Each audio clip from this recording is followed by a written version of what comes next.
স্বাগতম। আমি মোহাম্মদ আকবর হাসান, প্রতিনিধিত্ব করছি ব্রিটিশ সোসাইটি ফর হিউম্যানিটি। আমি আপনাদেরকে সবাইকে আজকে সাদর আমন্ত্রণ জানাচ্ছি আজকের এই লাইভে।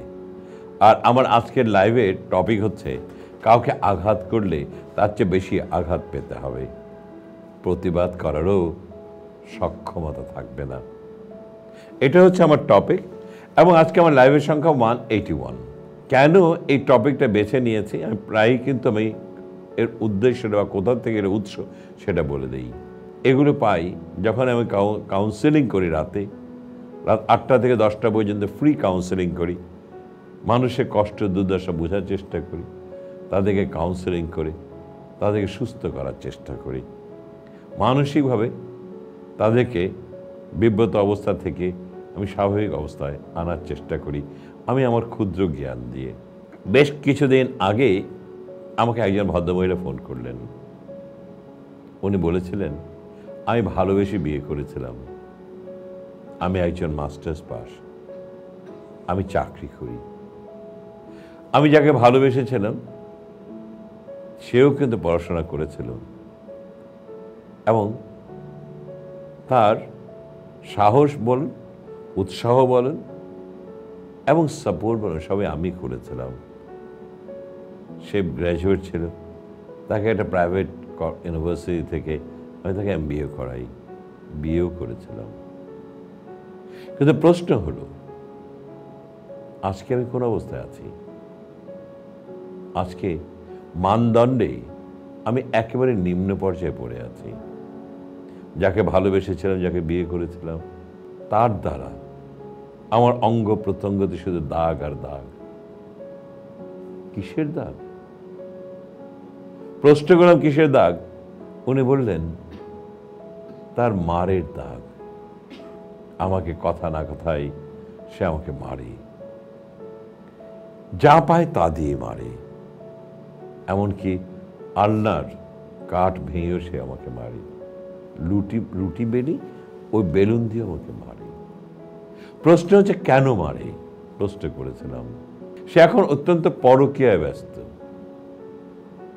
এতটাই ব্যস্ত যে একজনের সঙ্গে সে সীমাবদ্ধ না, অফুরন্ত নারীর সঙ্গে সে সীমাবদ্ধতায় জড়িয়ে আছে। স্তরে স্তরে তার পরকীয়া এবং পৃথিবীর যত নোংরামি, নষ্টমী এবং যত রকম নোংরা চ্যাটিং সবই সে করে। এখন আমাকে তার ভালো লাগে না। আমি চাকরি করি, মানুষের চাকরিও যেতেও আমাকে বাধা দেয়, দরজা লাগিয়ে দেয়, ছোটখাটো কথা নিয়ে সে আমাকে মারে। কত বছর ধরে মার খাচ্ছেন? বলল প্রায় 12 বছর পার হয়ে গেছে। আমাকে শুধু মারে, মারে আর মারে। আপনি প্রতিবাদ করেন না? স্যার, প্রতিবাদ কি করে করব?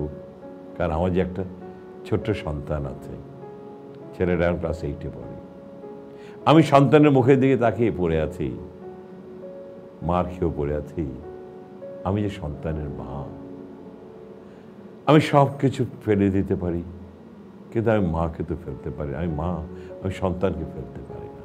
আরেকটা জিনিস জানেন, এটা বললে হয়তো জানি স্যার আপনি হয়তো আমার উপর রাগ করবেন, কিন্তু না বলে উপায় নেই। তাকে যে প্রচণ্ড ভালোবাসি, প্রচণ্ড প্রচণ্ড প্রচণ্ড ভালোবাসি। বারবার মনে হয় মার খাওয়ার পরও থাক, ও তো আমার স্বামী, ওকে তো আমি ভালোবাসি। একবার এমন মারি মারলো, আই ওয়াজ হসপিটালাইজড। আমাকে অনেকেই বলেছিল পুলিশ স্টেশনে যে কেস করতে, প্রস্তুতিও নিয়েছিলাম, কিন্তু পরক্ষণে মনে হলো ও যে আমার স্বামী, ওকে কি করে আমি পুলিশের হাতে তুলে দেব, ওর জেল হতে পারে। যাই হোক, ওখান থেকে আমি প্রত্যাহার নিলাম। কিন্তু পরিণামটা কি হলো স্যার? আমি শুধু আজ নির্যাতনের শিকার। আমার ছেলেটা কিন্তু বড় হচ্ছে আস্তে আস্তে। আজকে আমার ছেলেটা বড় হচ্ছে এবং একসময় ওই ছেলেটার জন্যই আমি হয়তো সুখের একটা দিন দেখতে পাবো ছেলেটাকে নিয়ে। এটাই ছিল এই ঘটনাটা আমার কথা হলো এখন, ভাই সাহেব, আজকে গায়ে জোর আছে, বউ পিটান, পিটান, পিটান। একসময় এমন পিটুনি আপনার খেতে হবে জীবনে, প্রতিবাদ করার সক্ষমতা থাকবে না। তখন বুঝবেন জীবনের স্বাদ আহ্লাদ কি জিনিস, পরকীয়া কি জিনিস। যেদিন এই সন্তান আপনার গায়ে হাত তুলে বলবে তুমি একটা পিশাচ, তুমি একটা চরিত্রহীন, তুমি একটা নোংরা, তুমি ডাস্টবিনের একজন কীড়া, একটা পোকামাকড় তুমি, সেই দিন বুঝবেন আঘাত কি জিনিস। ওই যে পরকীয়া করছেন না, ওই নারীরাও বলবে ও তো একটা লুচ্চা টাইপ লোক। আমাদের কাছে আসতো, ওই যে বলেছে না, আঘাত করার, প্রতিঘাত করার কোনো ক্ষমতা থাকবে না। জীবনে যতই বয়স বাড়তে থাকবে, বুড়োর দিকে যেতে থাকবেন, তখন দেখবেন জীবনের অপকর্মগুলো কি করে আপনাকে আঘাত করবে, প্রতি মুহূর্তে আঘাত করবে। সন্তান ঘৃণা করবে, সন্তানের সন্তানরা আপনাকে ঘৃণা করবে। আমার দাদা একটা নোংরা চরিত্রের লোক ছিল। আপনার প্রতিবেশী আপনাকে ঘৃণা করবে, আপনার কলিগরা ঘৃণা করবে, আপনার বন্ধু বান্ধব বলবে ও তো চরিত্রহীন, ও ওরকমই লম্পট লুচ্চা ছিল। আমি শুধু ছেলেদের মধ্যে সীমাবদ্ধ রাখছি না, অনেক মেয়েরাও আছে কিন্তু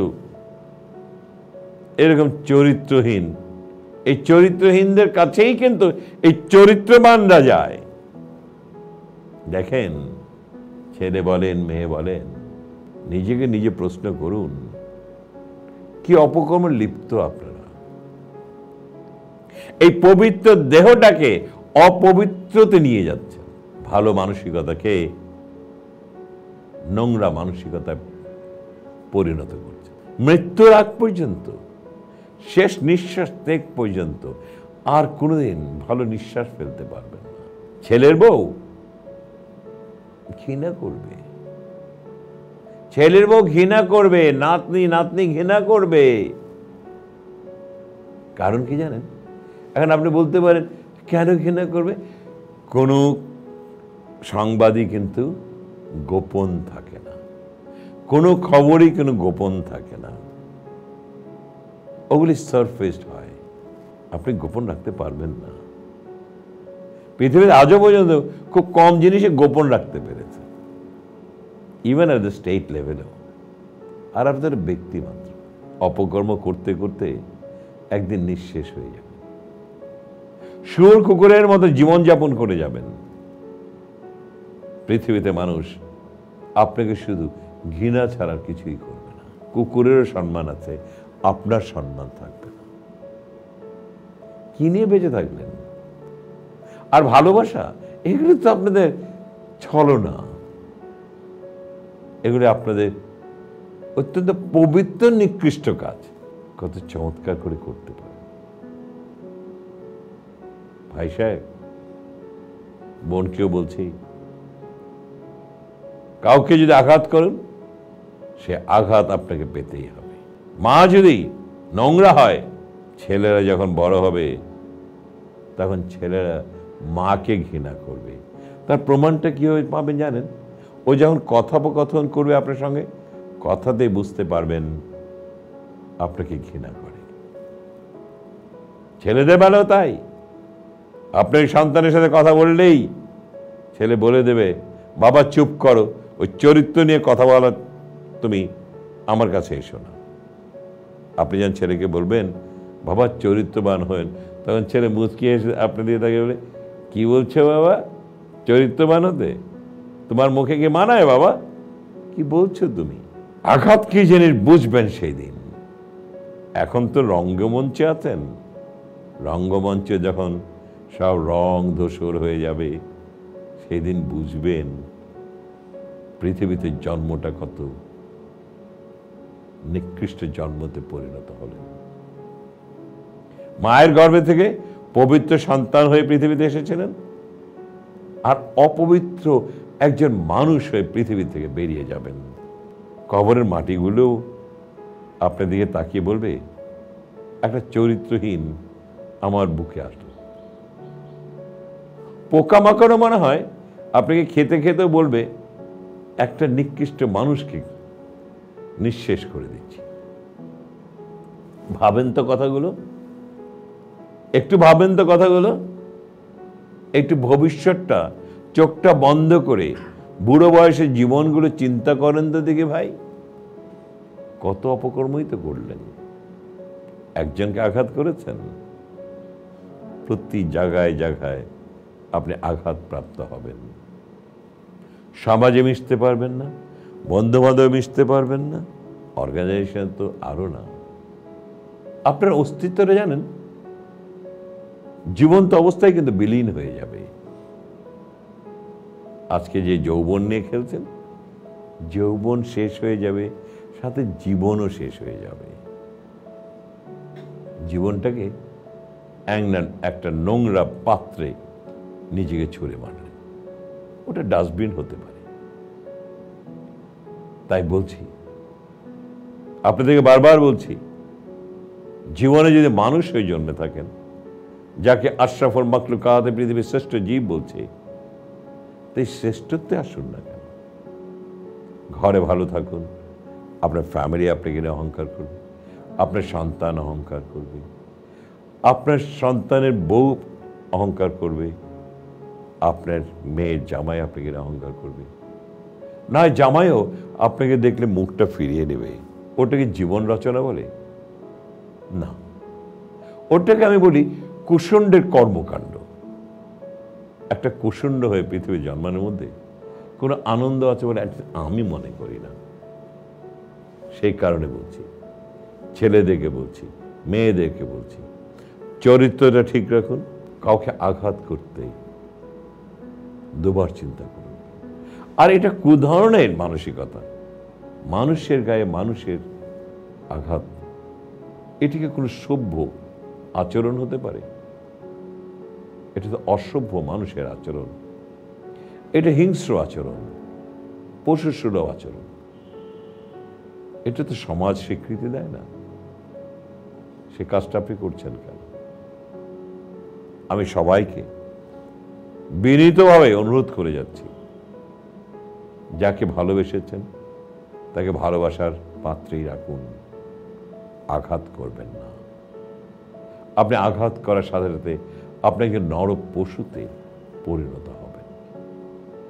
এই পশুত্ব নিয়ে বেঁচে থাকার মধ্যে কি আনন্দ আছে? আপনার বিবেক তো আপনাকে প্রশ্রয় দিচ্ছে না, তাহলে অস্তিত্ব কোথায় আপনার? সে কারণেই বলছি, বারবারই বলছি আপনাদেরকে, মনুষ্যত্ব বোধটা একটু জাগ্রত করুন এবং সুন্দর একটা পরিবার গঠন করতে নিজেকে সামনের দিকে এগিয়ে আসুন। আপনাদেরকে আমি একটাই কথা বলছি, জীবন কিন্তু অত্যন্ত সীমিত, অল্প সময়ের মধ্যে।